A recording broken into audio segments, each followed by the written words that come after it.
a kid, there was a part of the Flash Museum that always scared me. I guess it's normal for children to be afraid of monsters.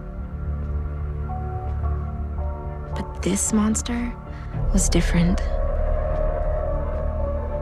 No one knows where he came from, how he got his powers, who he is. All that's known is his alias, and the last sound his victims hear. But that's not what makes him scary. What makes him scary is you never catch him.